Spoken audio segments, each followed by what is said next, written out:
Business school is pretty busy, but I still like to find time to slow down and cook. Each week, I make 3 to 4 dishes for myself and my husband, and I like to prioritize making nutritious, easy meals from scratch with little to no chopping. With a bit of planning and a bit of creative problem solving, random ingredients can actually go really far. And I know that once I've used up all the odds and ends in my fridge, I can reward myself with a grocery shopping spree during the weekend.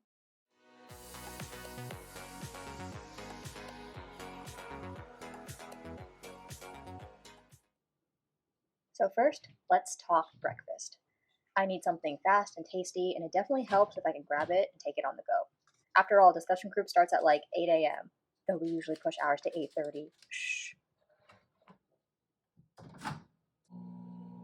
Most weeks, I bake a batch of 12 muffins on Sunday, and this is enough for our breakfast every weekday for both me and my husband. Today, I'm making blueberry muffins for the first time, but I usually like to overbuy too many bananas and wait for the optimal overripeness to make chocolate chip banana bread muffins. And I usually only add half the sugar because nobody needs this amount of sugar that most recipes call for. Now that I'm watching this video back, I see how absurdly huge all the bulk ingredients are. LOL. You'll probably notice throughout this video that many, if not most, of the ingredients are from Costco. I generally like buying non-perishables from Costco because they're cheaper per unit and they won't go bad if I don't use them immediately. For my fresh produce purchases, I usually try to either get them from a local grocery store when I need to use them, or if I get it from Costco, figure out how to store and freeze them to stretch their usable life and to preserve its nutrition.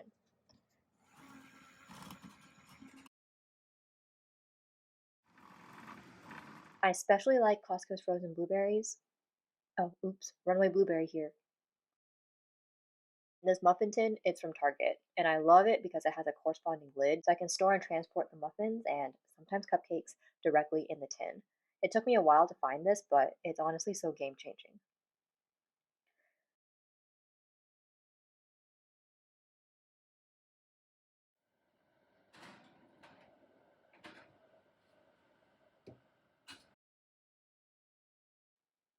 So my muffins don't have the crumble that most bakery muffins have, so it's not as aesthetic, but that's okay to me because I'd rather not consume the unnecessary sugar.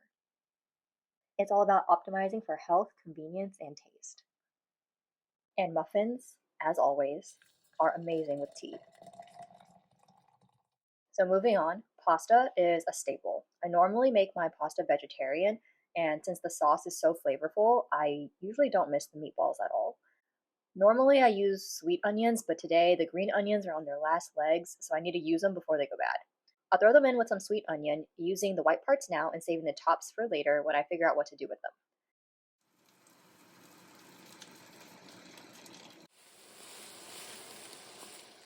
I prefer making the sauce from scratch because it just makes me feel better when I can see and control all the ingredients. I used to use fresh grape tomatoes for this dish, but they don't store as long or as well as canned tomato, so I've resorted to using diced canned tomato instead. Obviously, it stores very well and it saves a ton of time from chopping. In my opinion, tomatoes are one of the most annoying things to chop. I also love adding cumin to vegetarian slash meat light dishes. I don't know why, but the cumin makes it taste meatier than the dish actually is. So it's totally a health hack. Now I'll add some tomato paste to help the sauce come together and be a little bit more tomatoey and cover it to simmer. And while it's simmering, we'll start on the pasta. And also, can we appreciate the tri-colored pasta? It's so pretty.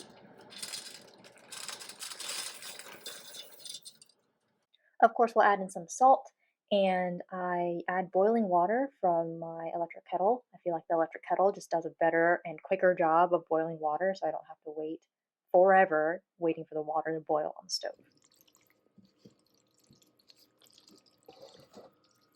So we'll mix it all together, and for some indulgence, I do not skimp on the cheese.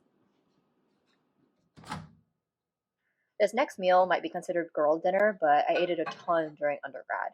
Sweet potatoes are incredibly healthy, and paired with an egg for protein, this microwavable meal requires basically no prep and no equipment. It does take a little practice to get the egg to the right doneness level, so let this jiggle be the proof that this girl dinner can be both sustainable, healthy, and delicious.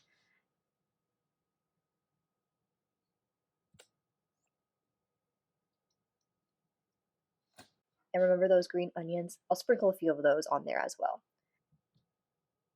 Please excuse the sweet potato covered utensils. I'm trying to reduce the amount of dishes to wash here.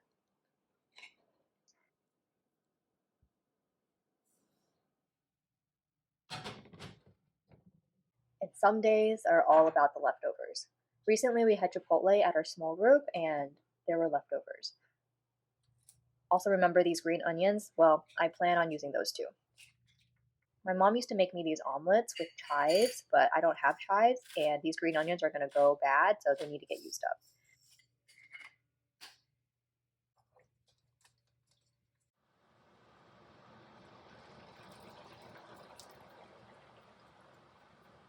This is one of my fridge clear out meals, and adding the pico and beans give the omelet a little bit of extra flavor and protein.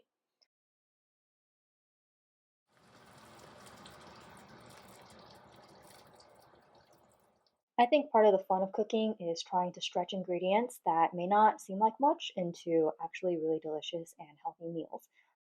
Served over rice, this bean and rice synergy will give us a whole protein as well.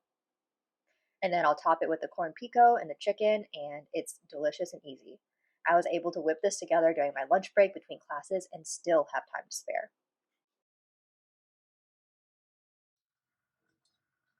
Next up, chili. This is my go to everything but the kitchen sink type meal, perfect for gloomy, chilly days like today. A few weeks ago, I picked up a rotisserie chicken from Costco, froze the bones, and shredded the white meat, and also froze them so I could use them whenever with no pressure to finish the entire chicken all at once. The dark meat found its way into other dishes, and today I'm just going to make a chicken stock from the bones, and the white meat will go into the chili along with beans for extra protein. I already diced up some onions that I'll be adding to the Dutch oven. We'll stir and cook them until they're caramelized and a little bit tender. And now I'm adding in 2 cans of diced tomatoes. Give it a quick stir, and then 2 cans of garbanzo beans. So at this point, you'll probably realize that I use a lot of onions and canned tomatoes and canned beans. And the reason is because all these ingredients store very well and they're all very nutritious. So I'm also using them as the base to this chili as well. I decided to go with a garlic rosemary flavor profile just to change things up from the tomato basil from the pasta. So after giving a quick stir, I'll put the lid on so it can simmer and all the flavors can become friends. And now it's time for the chicken. The chicken, like I said before, is frozen, but it's just thawed enough that it's able to release from the Tupperware. So in it goes as one big chicken ice cube, and after adding in some frozen veggies, the lid goes on for it to simmer. And yes, my cats Blue and Belle also get a little bit of a chicken treat from now and then too. Costco doesn't really season their chicken too heavily, which is amazing because that means the cats can have as much as they want.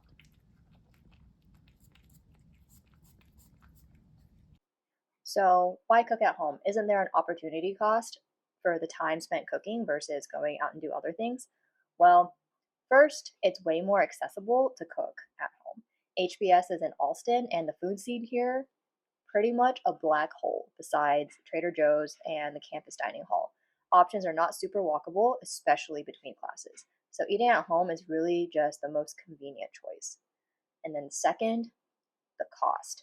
Spangler dining costs about $15 on average for lunch, and this adds up real fast. I joke with my friends in Texas that everything here is small and expensive. The housing, the food, Harvard, and nutrition matters, especially in this college petri dish environment. Making my own meals means I actually know what's going into my body, which helps me stay healthy when sleep and exercise sometimes take a hit.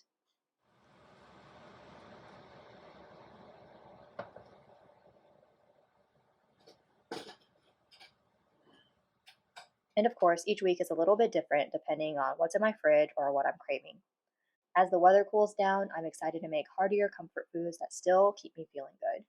And while I do enjoy eating out, I usually reserve that for hanging out with friends, so those splurges are both fun and guilt free.